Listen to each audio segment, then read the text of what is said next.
क्या आपने कभी सोचा है कि जब हम गहरी नींद में चले जाते हैं तब हमारे भीतर क्या होता है? वो समय जब ना कोई विचार होता है, ना कोई स्मृति, ना कोई इच्छा। फिर भी जब हम सुबह उठते हैं तो कहते हैं आज बहुत अच्छी नींद आई। ये कौन सी चेतना है जो जानती है कि हम सोए हुए थे? जब शरीर निष्क्रिय है, मन मौन है, बुद्धि काम नहीं कर रही, तब भी कुछ है जो उपस्थित है, जो साक्षी है। वही है सुषुप्ति अवस्था, एक ऐसी अवस्था जिसमें आत्मा ईश्वर से मिलती है पर उसे उसका ज्ञान नहीं होता। उपनिषदों में कहा गया है, यत्र न कंचन कामयते न कंचन स्वप्नम पश्यति तत्सुषुप्तम। अर्थात जहां न कोई इच्छा शेष रहती है, न कोई स्वप्न चलता है, वही है सुषुप्ति। वो परम शांति की स्थिति है जिसमें आत्मा अपने स्रोत ब्रह्म में विलीन हो जाती है। परंतु यहां एक रहस्य छिपा है। आत्मा ब्रह्म से मिलती तो है, लेकिन अनजाने में वो उस एकत्व को जानती नहीं। ये वैसा ही है जैसे सूर्य के नीचे खड़ा व्यक्ति आंखें बंद करके कहे यहां अंधेरा है। सूर्य तो है पर अनुभव नहीं। यही कारण है कि उपनिषद कहते हैं सुषुप्ति आत्मा की विश्रांति है पर मुक्ति नहीं, क्योंकि मुक्ति तब होती है जब वही मिलन सजगता के साथ हो जिसे तुरीय कहा गया है।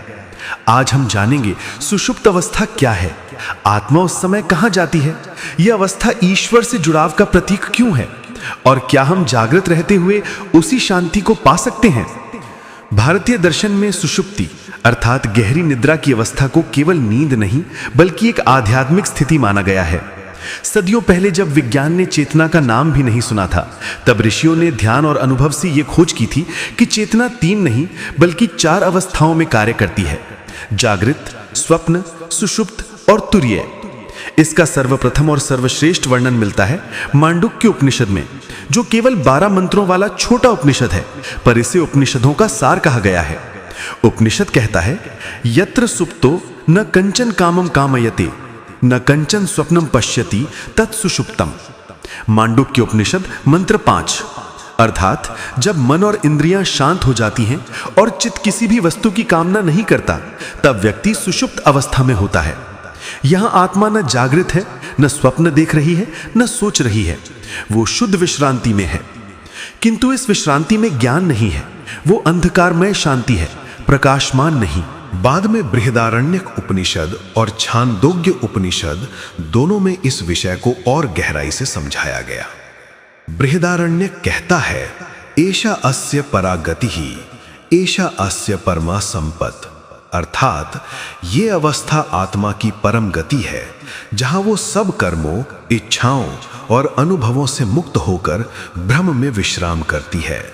लेकिन ये मुक्ति नहीं, केवल अवकाश है। आदि शंकराचार्य ने अपने ब्रह्म सूत्र भाष्य में लिखा, सुषुप्ति में आत्मा ब्रह्म में स्थित होती है, परंतु अविद्या अज्ञान से आच्छादित रहती है। यानी वहां ब्रह्म का अनुभव नहीं, केवल अस्तित्व है। जैसे बादलों के पीछे सूर्य मौजूद होता है पर दिखता नहीं। योग शास्त्र के अनुसार भी सुषुप्ति अवस्था मन की 5 अवस्थाओं में से एक है। क्षिप्त, मूढ़, विक्षिप्त, एकाग्र और निरुद्ध। सुषुप्ति उस स्थिति के समान है जहां मन निरुद्ध हो जाता है। वो कुछ नहीं सोचता, ना देखता, ना अनुभव करता, पर चेतना पूरी तरह समाप्त नहीं होती। यहां से पता चलता है कि भारतीय ऋषियों ने नींद को केवल जैविक नहीं बल्कि आध्यात्मिक घटना के रूप में देखा, जहां आत्मा प्रतिदिन थोड़ी देर के लिए अपने मूल स्रोत ब्रह्म से जुड़ती है और फिर जगकर उसी संसार में लौट आती है। सुषुप्ति अवस्था वो क्षण है जब मन का खेल थम जाता है, जब सभी विचार, इच्छाएं और स्मृतियां विलीन हो जाती हैं। पर आत्मा जो इन सब की साक्षी है, वो नष्ट नहीं होती, वो बस अपने मूल स्वरूप में विश्राम करती है। जब हम गहरी नींद में जाते हैं तो हमारी इंद्रियां बाहरी जगत से कट जाती हैं, मन स्वप्नों के संसार में भी नहीं भटकता और बुद्धि जो निर्णय लेती है वो भी शांत हो जाती है। ये वही बिंदु है जहां आत्मा चैतन्य स्वरूप अपनी यात्रा पूरी करके अपने स्रोत में लौट जाती है। बृहदारण्यक उपनिषद कहता है, सुषुप्ति में आत्मा अपने शरीर, मन और कर्मों को पीछे छोड़कर परमात्मा में प्रवेश करती है, जैसे पक्षी अपने घोंसले में लौट आता है। ये अत्यंत सुंदर प्रतीक है। जैसे पक्षी दिन भर आकाश में उड़ता है, कभी भय में, कभी उत्साह में, पर अंततः शाम को लौटकर अपने घर में विश्राम करता है, उसी तरह आत्मा भी दिन भर इंद्रियों और कर्मों के माध्यम से जगत का अनुभव करती है, परंतु जब सब शांत हो जाता है तब वो अपने घोंसले भ्रम में लौट आती है। लेकिन यहाँ एक गहरा बिंदु है। उपनिषद कहते हैं सुषुप्ति में आत्मा भ्रम में लीन तो होती है, पर उसे उस मिलन का ज्ञान नहीं होता। यानी वो ईश्वर में समाई हुई है, पर अनजाने में वो उस शांति को अनुभव नहीं करती, बस रहती है उसमें। ये एक अज्ञान युक्त शांति है, जैसे कोई व्यक्ति अंधेरे में गहरे झील में डूब जाए। ठंडक और गहराई का अनुभव तो है, पर दृश्य नहीं। इसलिए वेदांत कहता है सुषुप्ति अवस्था में आत्मा अनुभव नहीं करती, केवल अस्तित्व में रहती है। यहां दो तत्व हैं, सत अस्तित्व जो बना रहता है, चित चेतना जो तात्कालिक रूप से लुप्त लगती है। वास्तव में चेतना लुप्त नहीं होती, पर मन के शांत होने के कारण उसका प्रकाश अनुभवित नहीं होता। इसलिए हम कहते हैं मुझे कुछ पता नहीं चला, पर नींद अच्छी लगी। उपनिषदों के अनुसार यही कुछ ना जानना सुषुप्ति की सीमा है।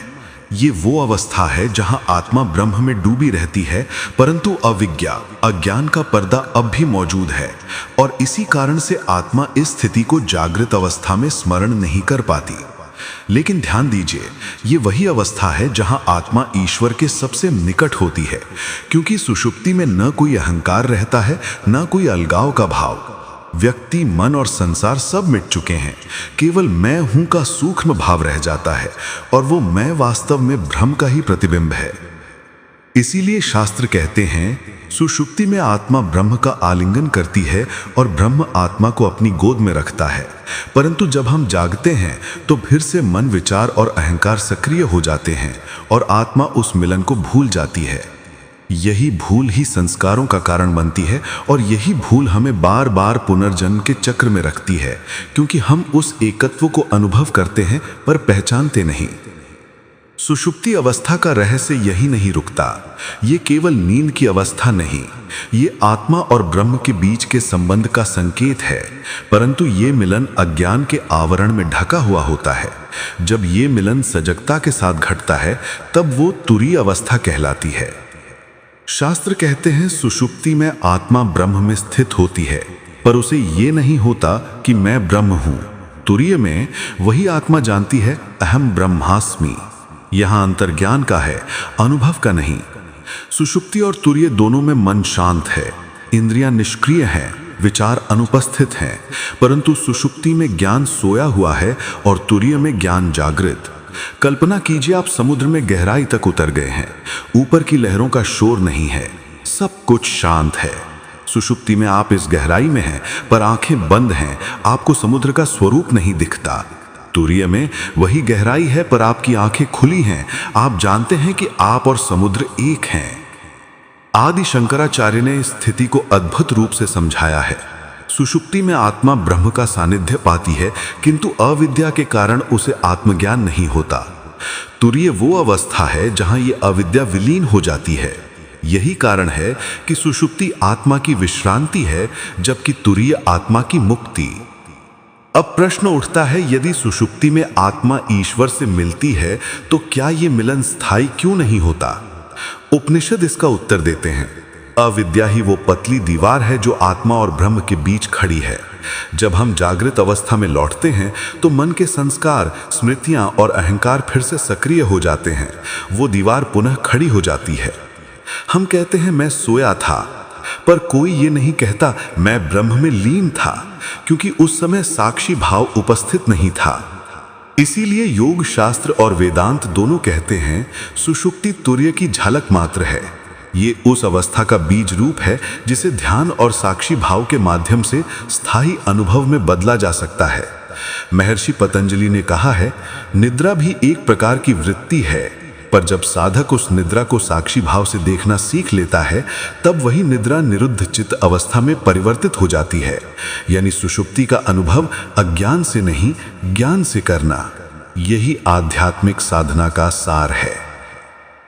यही कारण है कि ध्यान में जब मन पूरी तरह शांत होता है तो साधक उसी अवस्था को सजग रूप में अनुभव करता है।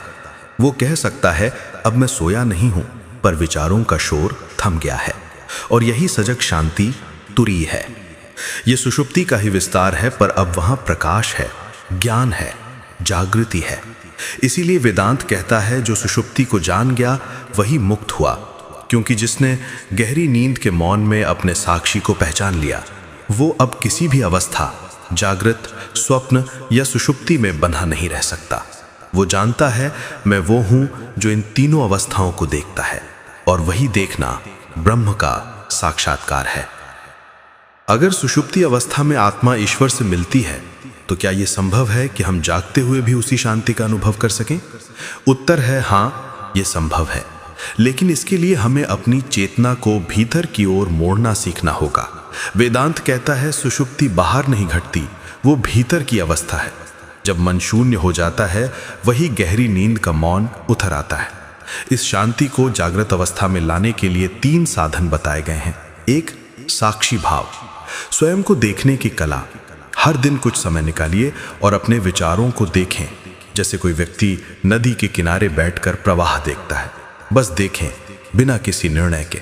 जब आप देखते हैं कि विचार आ रहे हैं और जा रहे हैं, तो धीरे धीरे आप समझने लगते हैं, मैं विचार नहीं हूं, मैं देखने वाला हूं। यही साक्षी भाव है। यह अभ्यास आपको उस बिंदु तक ले जाएगा जहां विचारों का प्रवाह थम जाता है और मन सुषुप्ति की तरह शांत हो जाता है, पर आप सोए नहीं हैं, सजग हैं। यही सुषुप्ति का सजग अनुभव है, तुरीय का द्वार। 2, ध्यान, सुषुप्ति को सजग अवस्था में बदलना। हर दिन 15 से 20 मिनट ध्यान में बैठिए, शरीर को स्थिर करें, श्वास को गहरा और सहज बनाएं और मन को श्वास पर टिकाएं। धीरे धीरे विचारों की परतें गिरने लगेंगी।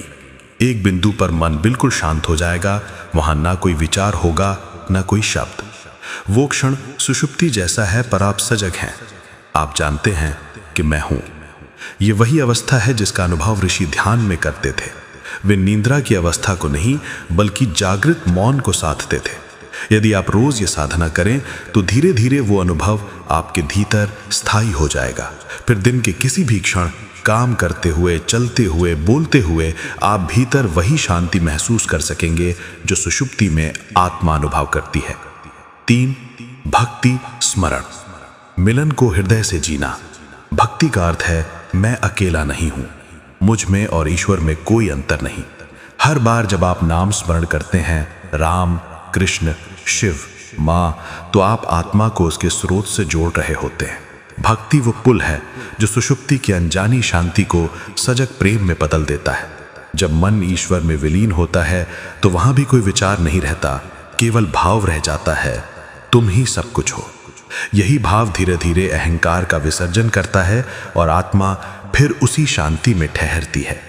पर अब वो जानती है कि ये शांति ईश्वर की गोद है। दैनिक जीवन में प्रयोग, सोने से पहले 5 मिनट मौन में बैठें, श्वास सुने। सुबह उठते ही एक गहरी सांस लें और मन में कहें, मैं वही शांति हूं जो रात भर विद्यमान थी। दिन भर बार बार खुद से पूछें, कौन देख रहा है? ये प्रश्न आपको साक्षी भाव में ले जाएगा। धीरे धीरे आप पाएंगे कि सुषुप्ति की शांति अब केवल नींद तक सीमित नहीं रही, वो जागृत जीवन में उतर आई है, और वही स्थायी शांति मुक्ति की शुरुआत है। सुषुप्ति अवस्था हमें यह सिखाती है कि ईश्वर हमसे दूर नहीं है। हर रात जब हम गहरी नींद में जाते हैं, हम अनजाने में उसी परम शांति में प्रवेश करते हैं जिसे ऋषियों ने ब्रह्म कहा है। हम उस समय कुछ नहीं जानते, न संसार, न शरीर, न अपना नाम। फिर भी मैं हूं ये अस्तित्व बना रहता है। यही मैं हूं आत्मा है, और वही आत्मा ईश्वर का अंश है। सुषुप्ति में यह मिलन अज्ञानवश होता है, पर जब यही मिलन सजगता और प्रेम के साथ घटता है, तो वो तुरीय बन जाता है। यही है आत्म साक्षात्कार। शास्त्र कहते हैं, निद्रा में तुम ब्रह्म को पा लेते हो, पर जागृत चेतना में उसे पहचानना मुक्ति है। तो अब प्रश्न ये नहीं कि क्या आत्मा ईश्वर से मिलती है, वो तो प्रतिदिन मिलती है। प्रश्न ये है कि क्या मैं उस मिलन को पहचानता हूं। जब मन शांत हो जाता है, जब विचारों की भीड़ थम जाती है, जब भीतर मौन उतरता है, तब वही शांति, वही मौन, वही विश्रांति ईश्वर की उपस्थिति है। और उस क्षण आत्मा मुस्कुराती है, क्योंकि उसे याद आ जाता है कि वो कभी ईश्वर से अलग थी ही नहीं। यदा सर्वे प्रमुंच्यन्ते कामाः ये अस्य हृदि श्रताः अथ मर्त्यो अमृतो भवति अत्र ब्रह्म समश्नुते। कठोपनिषद। जब हृदय के सभी कामनाएं शांत हो जाती हैं, तब मनुष्य अमर बन जाता है और इसी जीवन में ब्रह्म को प्राप्त करता है।